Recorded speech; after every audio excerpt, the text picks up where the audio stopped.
Assalamualaikum warahmatullahi wabarakatuh. Perkenalkan, nama saya Rohamawati dengan nomor pokok mahasiswa 204-11024. Pertama-tama yang saya hormati Bapak Muahur Zakaria MPD selaku dosen mata kuliah belajar dan pembelajaran, yang mana alhamdulillah telah memberikan kesempatan kepada saya untuk memaparkan materi tentang tujuan belajar dan unsur-unsur dinamis belajar. Tak lupa juga kepada teman-teman semua yang saya banggakan. Sebelum kepada pembahasan materi, di sini saya bacakan tentang visi dan misi STKIP Latan Samasyiro. Visi STKIP Latan Samasyiro yaitu menjadi perguruan tinggi yang mencetak pendidik profesional dan berakhlakul karimah yang mampu bersaing dalam dunia global pada 3-5 tahun ke depan. Misi STKIP Latan Samasyiro yang pertama yaitu menyelenggarakan pengajaran berbasis riset terapan terkini dalam bidang pendidikan bahasa Inggris, matematika, dan biologi dengan dibingkai nilai-nilai akhlakul karimah. Yang kedua, mengadakan penelitian mengenai isu kependidikan bahasa Inggris, matematika, dan biologi untuk meningkatkan kualitas pendidikan formal dan informal. Yang ketiga, mengadakan pengabdian kepada masyarakat di bidang ilmu pengajaran sebagai kerja nyata guru terhadap kondisi pendidikan terkini. Yang keempat yaitu menjalin kemitraan antar institusi pendidikan tinggi, lembaga pemerintah maupun swasta, melalui penyelenggaraan penelitian dan pengabdian di bidang pendidikan bahasa Inggris, matematika, dan biologi. Selanjutnya yaitu visi pendidikan matematika.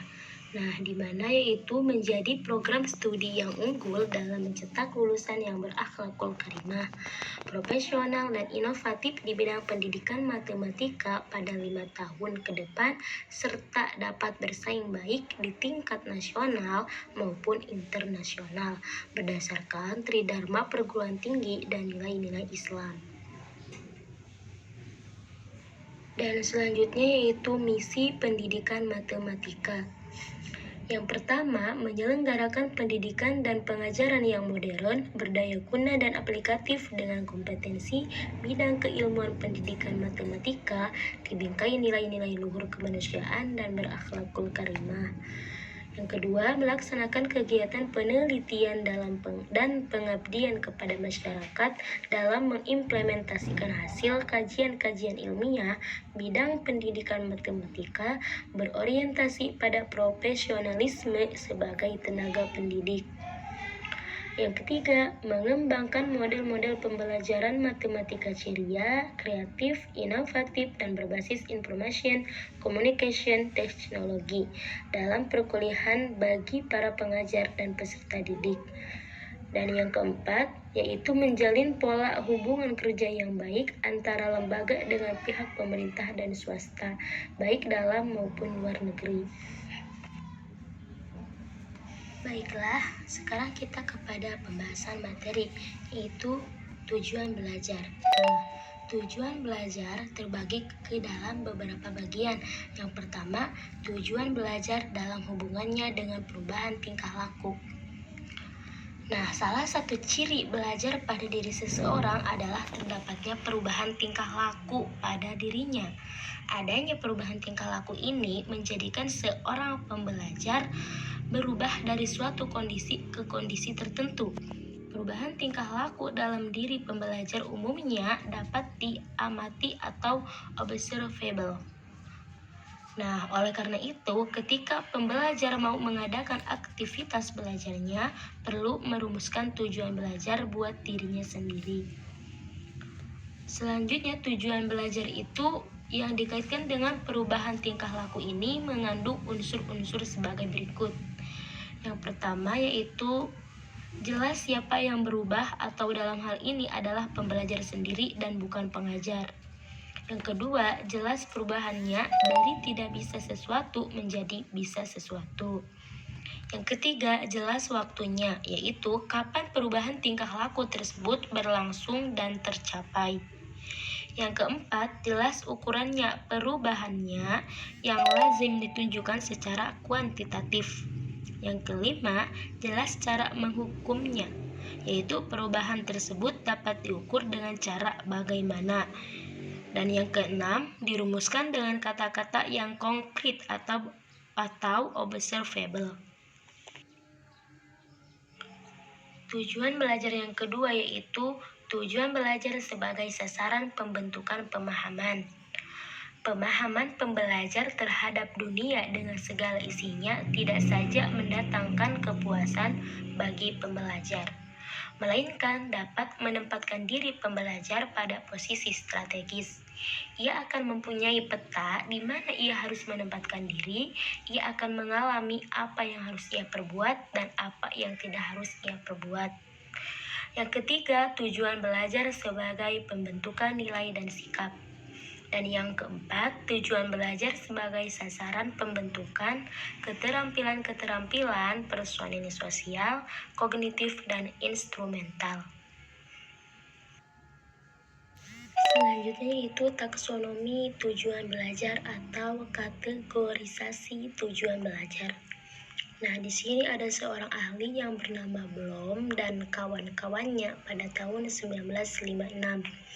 Nah, mereka ini membuat taksonomi tujuan belajar yang terkait dengan perubahan tingkah laku ini. Nah, mereka ini bukan memisahkan karena semestinya tidak untuk dipisah-pisahkan, akan tetapi mereka mengkategorisasikan tujuan belajar menjadi 3 kawasan. Masing-masing mempunyai subkawasan masing-masing. Nah, yang disusunnya yaitu mulai dari yang sederhana sampai dengan yang kompleks. Kawasan yang pertama yaitu kognitif, terdiri dari knowledge, comparison, application, analisis, sintesis, dan evaluation. Kawasan yang kedua yaitu afektif, meliputi 4 subkawasan, diantaranya yaitu receiving, responding, valuing, organization, characterization by a value or value complex. Dan yang ketiga, kawasan ketiga itu psikomotor. Nah, kawasan psikomotor ini mencakup 7 subkawasan dari yang tingkatan terendah hingga tingkat tertinggi. Nah, ketujuh subkawasan ini adalah perception, set, weighted response, mekanisme kompleks, overt response, adaptation, dan origination. Selanjutnya yaitu unsur-unsur dinamis dalam belajar. Unsur-unsur dinamis dalam belajar adalah unsur-unsur yang dapat berubah dalam proses belajar. Perubahan unsur-unsur tersebut dapat ada dan dapat tidak ada dan sebaliknya. Dari lemah menjadi kuat dan sebaliknya, dari sedikit menjadi banyak dan sebaliknya.